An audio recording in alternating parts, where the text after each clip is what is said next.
Hinuhusgahan o tinatang iyang damayan.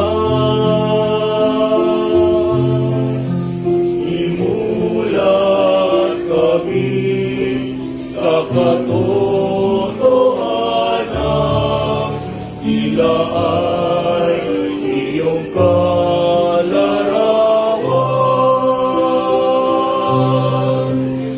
Panginoong Jesus, puso namin tingin ng pag-asaan, tahimik na pananabik